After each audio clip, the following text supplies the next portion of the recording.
अस्सलाम वालेकुम and welcome to Alizai vlogs. Libya से इटली जाती हुई कश्ती को हादसा पेश आया।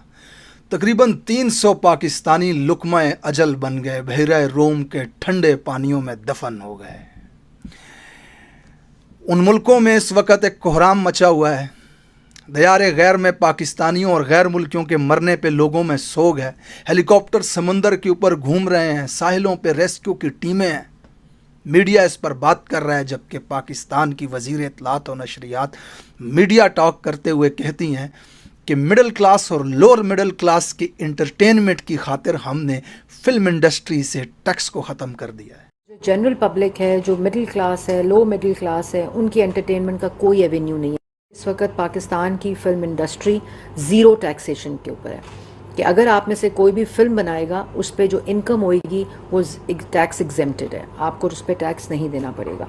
और बीबी लोअर मिडिल क्लास और मिडिल क्लास के पास एंटरटेनमेंट के पैसे होते तो 2 वक्त की रोटी हासिल करने के लिए मौत के मुंह में जाते। इतने बड़े समुंदर को छोटी सी कश्ती में पार करने की तलब में वो आज यूरोप दाखिल होना चाहते हैं। उसके पीछे ख्वाहिश सिर्फ 2 वक्त की रोटी हासिल करना है। इनके पास अगर इंटरटेनमेंट के पैसे होते तो 1.5 करोड़ से ज़्यादा की तादाद में ये आज दर बदर दयारे गैर में ठोकरें खा रहे होते। मुझे हैरत होती है इस बात पे कि इस मुल्क की हुकूमत और मीडिया का पूरा ज़ोर लगा हुआ है इस बात पे कि इमरान खान को किसी तरह रास्ते से हटाया जाए और 5 साल मज़ीद इस मुल्क पे कब्ज़े को जारी रखा जा सके। मैंने इटली में अपने एक दोस्त को फ़ोन किया जो इसी रास्ते से गया था। वहाँ मैंने उससे पूछा, यार इतना बड़ा रिस्क, 1000, 1200, 1500 डॉलर कमाने के लिए, वो भी मेहनत करने के बाद मिलता है वो पैसा वहाँ पे। कौन सा करोड़ों अरबों की जायदाद है जो ज़िंदगी के साथ खेला जा सके? इतना रिस्क लेते हो यार। इतना ही अगर रिस्क लेना है तो अपने मुल्क में अपने हकूक़ को मांगो, अपने हकूक़ को छीनने की खातिर ज़िंदगियों का रिस्क लो ताकि तुम्हारी बच्चों की ज़िंदगियाँ बने। तो उसने जो मुझे जवाब दिया उसके बाद मैं सवाल न पूछ सका। उसने कहा, ये समुंदर सिर्फ डबोता है, कपड़े नहीं उतारता। ये समुंदर सिर्फ मुझे मारेगा, मेरी माँ बहन को नहीं घसीटेगा। तो पाकिस्तान में जारी हालात की अक्कासी थी उसका जवाब। मैं कोई सवाल न पूछ सका उससे। आज ये तारकीन वतन, ये ओवरसीज़ पाकिस्तानी दयारे गैर में जाते हैं 2 वक्त की रोटी हासिल करने के लिए। इन रास्तों से मौत को गले लगा करके इतना बड़ा रिस्क ले करके सिर्फ और सिर्फ वालिदैन और भाई बहनों को 2 वक्त की रोटी देने की खातिर। और इस मुल्क का, पाकिस्तान का वज़ीर हुकूमती ईवान के अंदर खड़े होकर के उन्हें शेमलेस कहता है, वालिदैन को दफनाने के लिए आने वाला कहता है। ये हैं वो शेमलेस लोग, इन रास्तों से होकर के जाते हैं ये दयारे गैर में, अपनी जवानियां गाल के, अपनी ज़िंदगियां गाल करके तुम्हें पैसे भेजते हैं और फिर वो पैसे बक्सों में बंद करके तुम मनी लॉन्ड्रिंग करते हो। इसाक डार वज़ीर ख़जाना का बयान पड़ा हुआ है कि नवाज़ शरीफ के लिए वो मनी लॉन्ड्रिंग करता था। जरदारी प्रेसिडेंट हाउस के अंदर बक्सों में डॉलरों की गड्डियाँ डाल के अयान अली को देता था, एयरपोर्ट से भेजता था दुबई मनी लॉन्ड्रिंग करने के लिए, और उसे पकड़ने वाले को गोलियाँ मार दी जाती हैं। इन रास्तों से जा करके, ज़िंदगियों से खेल करके, मौत को गले लगा करके ये ओवरसीज़ पाकिस्तानी जाते हैं और फिर रेमिटेंस भेजते हैं तुम्हें। उन्हें तुम शेमलेस कहते हो।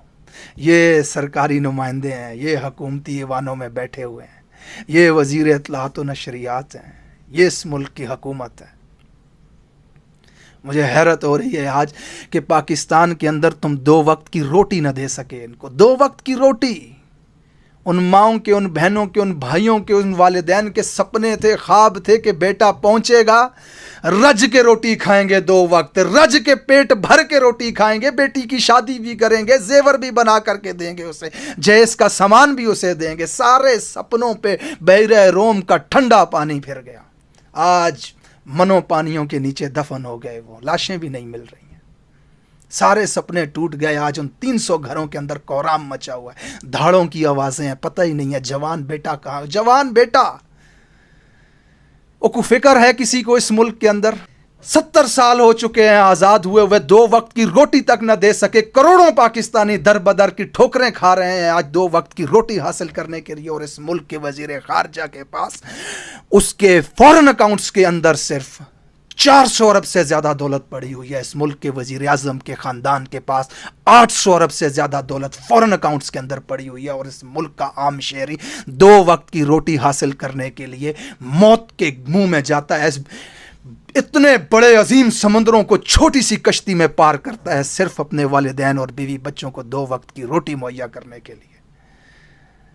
बचपन में जब छोटे होते थे तो सुनते थे कि रिस्क की जिम्मेदारी अल्लाह के हाथ में है, रिस्क अल्लाह ने देना है, पूरी दुनिया को दे रहा है या रब्बुल आलमीन, अल्लाह पाक तू पूरी दुनिया को रिस्क दे रहा है। लेकिन पता नहीं इस खित्ते में रहने वाले कौन से नाफरमान हैं जिन पे रिस्क इतना तंग हो चुका है, इतना तंग हो चुका है कि कभी वो आटे की लाइनों में मर रहे हैं रिस्क हासिल करने के लिए।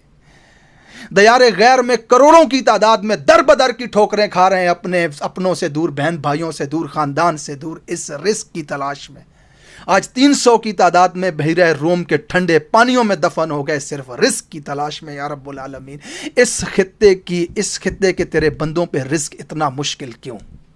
या अल्लाह इन्हें हिम्मत अता फरमा, या अल्लाह इन्हें शऊर अता फरमा, गिरबानों में हाथ डाल के अपना हक छीनने की ताकत अता फरमा। या रब्बुल आलमीन, ये 70 साल से पिस रहे हैं, इनकी नस्लें पिस रही हैं, इनके बुजुर्ग पिसे हैं, गुर्बत में मर गए हैं, ये इनके आने वाले बच्चे भी यूरोप को निकलने के रास्ते और रूट तलाश करते हैं। या रब्बुल आलमीन, इस पे रहम फरमा। या अल्लाह, इस कौम के गुनाहों को माफ़ फरमा, इस कौम की आजमाइश को ख़त्म कर, इसके ऊपर काबिज जालिम जाबिर माफिया को नेस्तो नाबूद कर। या रब्बुल आलमीन, जो अरबों रुपए इन गरीबों को छीन करके दयारे गैर में ले जा चुके हैं और अपनी औलादों को वहां बड़ा कर रहे हैं, या रब्बुल आलमीन, इस कौम को हिम्मत अता फरमा कि वो अपना हक ले सकें।